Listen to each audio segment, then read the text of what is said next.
All right, good evening, everybody. My name is Bob Bruner. I am the exotic forest pest educator with the Department of Entomology at Purdue University. This is the Report Invasive web series that's been going on now for about 3 years. Tonight, we are going to be talking or updating, rather, our conversation on an invasive insect that is here in Indiana, mainly in our northern areas, though it is capable of spreading across our state, and what we're doing to make sure that that doesn't happen. So we're going to go over a little bit of the biology, its origins, how it got here, and then just end with what you could do to try to prevent this insect from affecting you, your life, or your property. So just a little bit of background information on this one. This is one of the insect species whose name has been changed due to what's referred to as the Better Common Names Project. A lot of entomologists in the last few years have decided that we need to change some of the names because a lot of our common names of insects were created in the early 20th century, and many of them carry some pretty derogatory or pejorative terminology in them. In the example of spongy moth, it used to be known as gypsy moth, and unfortunately, that is an unfortunate term that's been used to hurt a lot of folks. So we're no longer going to do that, and instead, we're going to call them spongy moth.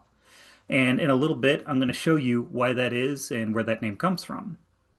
You'll find this happening with quite a few species now, particularly members of Lepidoptera or all our moths and butterflies. Just know that spongy moth is perhaps one of the most recognized instances of this so far. Now, its original introduction is a little bit of an unfortunate story because this is one of those moments where people did something they really shouldn't have. This insect was both originally intentionally introduced and accidentally. And let me explain why that is. So, this insect was brought to North America because a particular gentleman was trying to create a silk moth hybrid that would be successful in North America. So this gentleman's name, I'm going to try to pronounce it correctly, is Etienne Leopold Trebelot. He was a lithographer and amateur entomologist who was trying to create this hybridized moth, and he used spongy moth in a controlled environment to try to do the hybridization. Now, unfortunately, as is often inevitable with a lot of introductions, the insects escaped and the spongy moth began to spread, particularly all over the New England area, our eastern seaboard states, and a little further. Government authorities and state authorities recognized what was going on. They saw that this was becoming a major problem, and spongy moth became very, very tightly quarantined at the beginning of the 20th century to try to keep those infestations restricted to New England. And it was pretty successful for a long time. Unfortunately, we increased the amount that we travel across the country. We created ways to better facilitate that travel. And once again, as is inevitable, the invasive species got out and it began to spread across the states. Now, let's go ahead and describe what a spongy moth is. Now, some of you may be familiar with a lot of moth species. I know a lot of folks on here are often concerned with invasive species or insects, so a lot of this may be a little bit of old hat to you, or for those of you listening on YouTube right now. So, spongy moth is a member of a family known as Erebidae, and unfortunately, we have several moth species that are invasive in the United States that belong to the same family. If you were watching the Emerald Ash Borer University last week, you would have saw someone talking about brown-tail moth, which is another member of this family who is also highly invasive and a very problematic species, but thankfully not in Indiana. Now, much like other moths, this insect goes through complex life stages that make up complete metamorphosis, including an egg, a caterpillar, and an adult. It will also form a pupa as it transitions from caterpillar to adult. And much like other moth species, the caterpillar will be the damaging stage. The caterpillar is equipped with chewing mouth parts where the adults are non-feeding. This invasive species primarily attacks trees. It will defoliate trees. It does have a preference for a particular tree, but it is capable of having several different kinds of hosts when it comes down to it. And for those of you who don't know, it has a strong preference for oak, and that is where we most typically find them.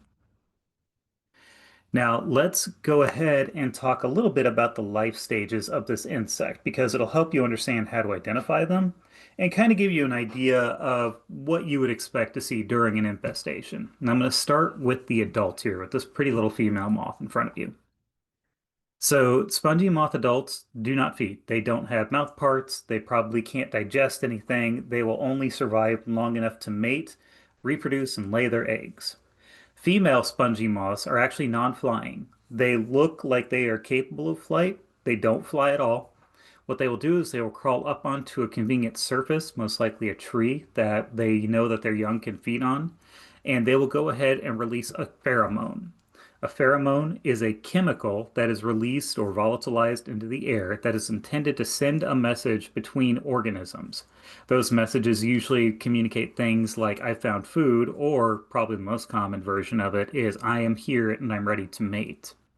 In this case, the female is trying to communicate to the males that she's available for mating.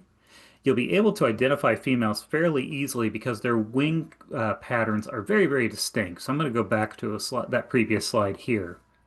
If you look, you could see that those patterns really stand out. You could see a particular kind of crescent shape with a dot over it. That's a very, very common feature, and it holds up very well amongst spongy moths. It makes it very, very easy to identify them because if you look at it, you may think, oh, that's a tiger moth or something similar. But that wing shape or that wing pattern is very, very clear. Now, males, however, are going to be much smaller than the females. They're going to be darker or more mottled and gray. Um, However, you can usually identify them or tell them apart from the females because they're going to have very feathery antennae coming out of their heads. And then they'll also have certain wing features similar to the females that'll still hold up even. Now, the larva, this is where the business is happening. This is where the problems begin to occur. This is a spongy moth larva covered with these little hairs. Spongy moth larvae are capable of completely defoliating trees at a very, very high pace. You'll see early instars appear with a kind of mottled and hairy appearance. However, as they get older and the larvae grow and get bigger, you're going to see them develop blue and red bumps. And this is a very, very easy way to identify them. So if we go back to that slide again, you could see that there are very distinct blue and red bumps along their back, essentially. You can also see that there's this kind of streak of orange going down the midline of the body. All of these features usually stand out quite easily if you're looking at them, and we don't have caterpillars that look like this. This is very, very distinct. Of course, they have these tufts of hair normally coming out of the sides of the bodies that will stick up in every direction. These hairs are defensive. They will irritate if you encounter them. However, unlike some Erebidi, they are not toxic in particular. However, I believe, if I'm remembering right, that some folks can have an allergic reaction to them. So you don't want to handle these things as just willy-nilly. Probably want to use gloves just to be safe. They also have a really strong tendency to move up and down the surface of a trunk of a tree at regular intervals. Essentially, they're trying to avoid predators, and they're also trying to regulate their own temperature at different times of the day. So that way that they can control that pretty easily. And that actually offers us some level of control over them, and I'm going to talk about that in just a little bit. If we move on to the eggs, this is why we call them spongy moths. The egg masses that are laid are covered with the spongy material that the female produces in her body. She'll cover these eggs up this way because it'll help protect them from temperature changes, so they are able to survive in our environment no matter what time of year it is. And it tries to help protect them against parasites and predators. However, a lot of the little holes you see in those sponges right there, those are actually made by parasites, not necessarily larvae emerging. So they do have some attrition in our environment, but unfortunately, it's just not enough to offer any kind of full control. Obviously, the spongy egg mass is the source of their new common name, and I kind of went over a lot of this you see on the slide here, but they will overwinter in this form for 8 to 9 months. So when we reach September, you're going to want to start looking for egg masses because this is how they'll overwinter and stay warm and everything. And you can find them on the sides of trees and houses and just about any surface that the moth thinks will be safe. Now, here's an idea of what their life cycle looks like. So if we go to right now, this month in May, you could see that spongy moth should be getting fairly large size now. Now, the reason that I like giving this program in May is because right now, a lot of our DNR staff are out in Indiana trying to treat spongy moth to make sure that they don't spread any further. And I like talking to you about this because they'll be doing treatments in different communities, and people may have questions as to what's going on, why are you spraying something, or why are you putting this funny object in the trees. So that way you know this is the best time to work on it. They're going to stay caterpillars from April all the way through June, where they will pupate midsummer. And by the time they hit August, you'll see adults come out.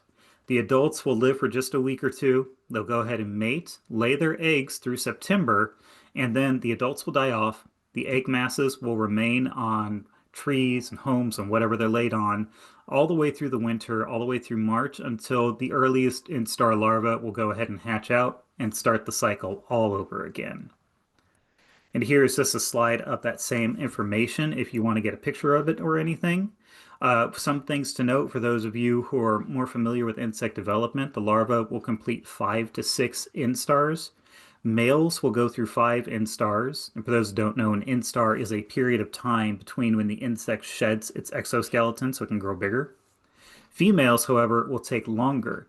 So they will develop through 6 instars, most likely because it takes a lot more energy and resources to be able to build a body capable of producing eggs. And of course, I mentioned when pupation is going to be occurring, the adults will hatch out in August and persist all the way through September. Now, a little on our host plants and our damage. This picture here was taken by my predecessor, Elizabeth Barnes, who did a lot of work on this. And it's a really, really good picture because it really shows you what is going on. So you can see here in this image, you have lots and lots of oak that are pretty much completely defoliated. You can see a little bit of green in there from whatever bits of leaf material are left behind. And then if you look further back, i.e., further down this street where the infestation hasn't gotten to yet, you could see trees that are still full of leaves. The canopies are still intact. And it's just a real telltale example of the presence of spongy moth and the kinds of damage that they'll do. Now, like I said earlier, they can be successful on a very large number of trees. They are generalist. However, here in Indiana, they prefer oak, and you'll find that to be true in most of the states that these insects will infest.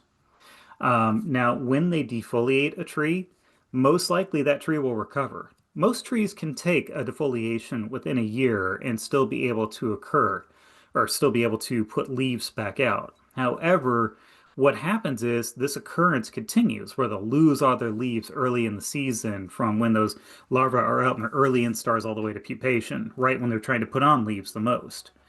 And then they keep having that happen year after year. It increases the pressure of disease because the tree is wounded, the tree can't photosynthesize correctly, and eventually they become vulnerable enough where they will either not survive a winter or secondary infections and other insect activity will end up going ahead and killing the tree. And just to give you an idea of the length and breadth of where they can infest, here's a list of trees rated from the most preferred to somewhat preferred. You can even see that there are several that are pretty commonly planted. For example, if we go to least preferred, I have 2 dogwoods in my yard. I have a lilac as well. Actually, I have like 4 lilacs in mine. Ash is one of the least preferred, but it still can be eaten. So ash trees now have more than one problem. And then if we go all the way over to most preferred, you could see apples and crab apples. You could see oaks, hawthorn and hazelnut, poplar.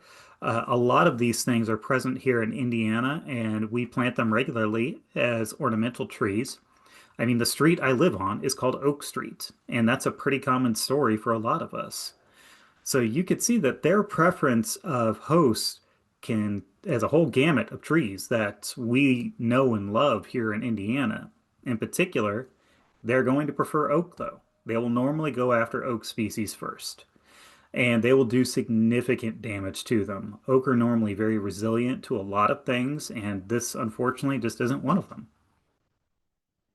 Now, how are we trying to attack this problem?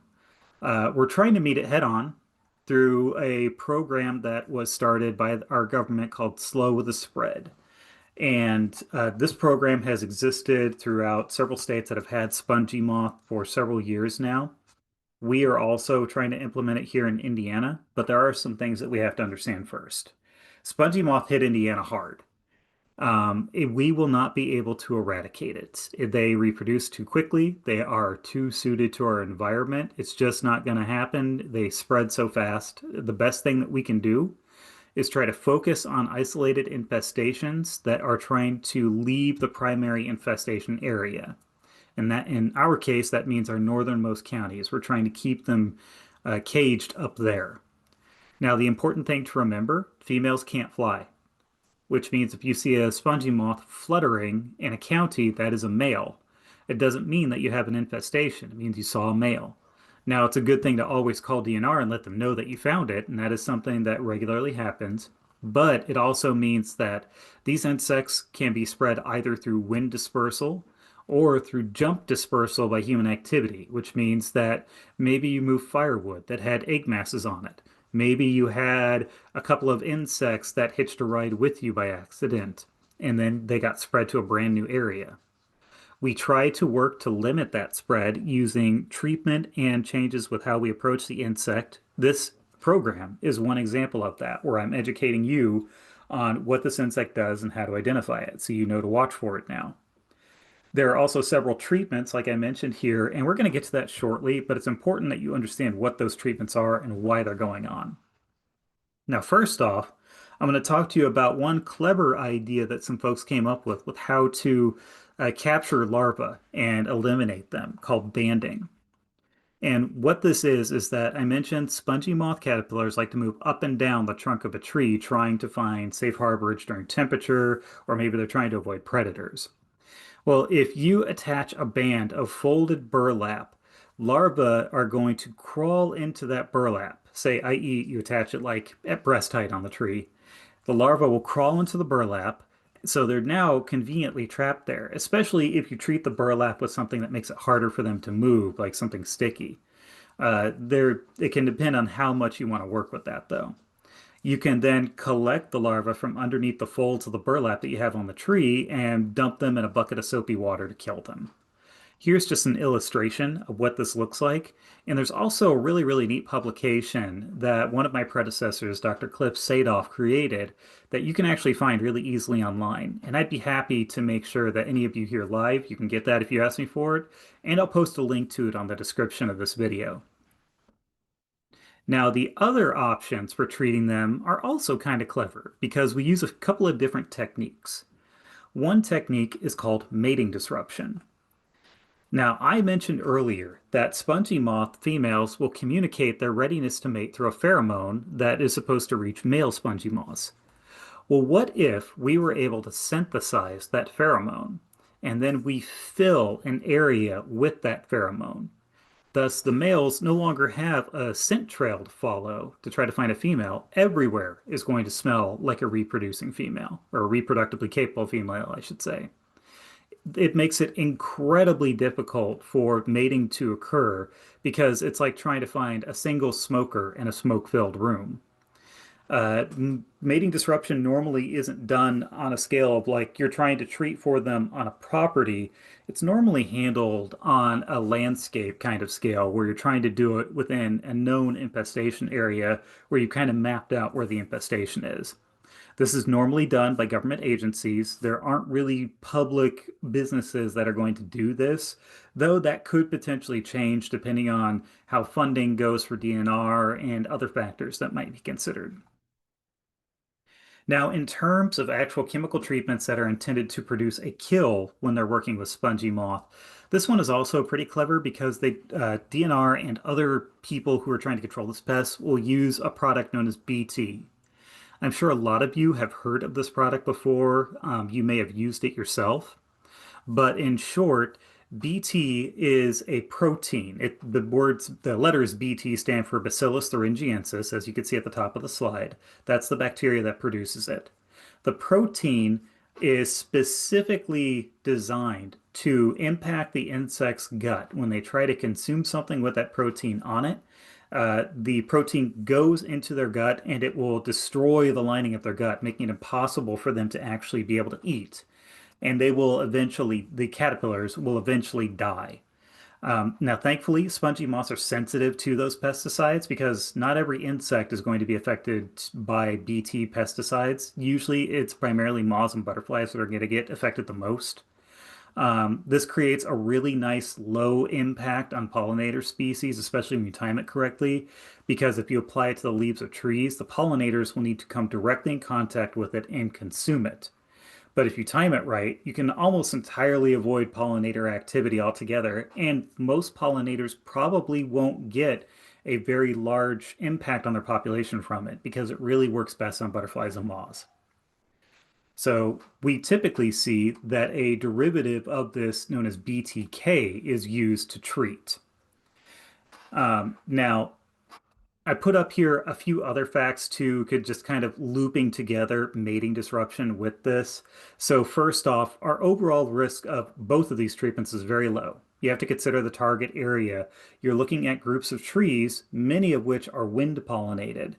A few of them might have pollinators visiting them, that's for sure. But you are already looking at a situation where you're not probably going to have large pollinator populations nearby. Mating disruption itself is very species specific, so it's not going to start confusing things like honeybees or wasps or things like that. It doesn't simulate any kind of recognizable food source, and it's fully biodegradable. BTK requires an insect to actually consume it, so that means that the larva is consuming leaf tissue that it's been applied to. And very few pollinators are going to be on that leaf tissue, especially if you're doing things like avoiding applications when the trees are blooming. Pollinators are only going to be there when there are flowers out to visit. And people who apply this know that that's the best way and best timing to use it. So where do we go from here? Now, this map is actually a little bit outdated. It's an old one. There are a few other counties now. I believe Jasper, Stark, and Pulaski are added to this list, though I'm not sure. I would need to double check that. But we still only have a small set of northern counties that have an established infestation. So it is fairly well locked up in northern Indiana. Indiana DNR and Purdue University have been working together to enact a suppression program, and we've also been working together to produce educational programs like the one you're at right now. But we do have to acknowledge that it is no longer possible to eradicate spongy moth in our state, so we are trying to make sure that we limit its spread as much as possible. Now, a lot of that information is actually publicly available and very easy to access. Here, I'm just showing you a little screenshot that I took earlier today of the website that DNR hosts that you can actually go and look at their treatment areas and what they will be treating. And you could see here just on the one on screen right now that we have treatment areas where they're going to be applying BTK is near Bourbon, Indiana in Marshall County. And then you can also see, sorry about that. And then you can also see that they're going to be applying a mating disruption treatment to areas in Jasper, Porter, and Stark counties, as well as another one in Stark County. So essentially Wheatfield, Indiana, and Toto, Indiana, which are two pretty small towns if you're familiar with the northern part of Indiana. Now here's just a map of the treatment areas. You can see that the area outlined in red is for BTK treatment. The areas outlined in blue are for mating disruptions. And they're marked out, and DNR will host public meetings to make sure they explain to the residents in those areas what they're doing, what's going on, and any potential impacts that they might be experiencing after those treatments. And I can assure you that the application of this stuff will have fairly minimal impact. You're not going to see something like a pesticide drift on a massive scale or anything like that. This stuff is very carefully applied and it's very measured in its application as well. And they don't need to use a lot. So now the last part of this, the volunteer portion of this, because I know a few people on here are definitely do some volunteering. What can you do to help? So first off is learning about this insect, which you just did. And those of you on YouTube, you can easily go back and go over all this information again. Learn the biology and how its life cycle works in our state. And I know a lot of you already do this, but promote good tree health through education, management, and help monitor for issues and resolve them. Alert DNR if you see an insect that you don't think belongs there, especially when it comes to spongy moth. Another one that I always harp on whenever I give a program is please do not move the firewood. Please, if you cut something down, burn it where you buy it or use it where you buy it, or make sure that you are getting firewood that has been certified by USDA and DNR. And you can find plenty of examples of that with the stamp on it and everything. Usually, seasoned wood is a good product to use because it means the wood has been investigated for insect infestation and dried out accordingly to make sure any insects are dead. And of course, the last thing, please report if you suspect you have seen a spongy moth. That way, DNR knows where they are moving and they can act accordingly. Now, if you need more information on spongy moth or invasive species in general, you can go to reportinvasive.com. I've also got a couple of different websites on there. One of the ones I like is edmaps.org because it's really convenient and it allows you to report, and you'll be able to see maps of where people have reported different invasives. You can also contact me at my email, rfbruner@purdue.edu. I am always happy to help. And with that, everybody on YouTube, thank you for watching, and please put your questions down below, and I'll try to get to them as soon as I can.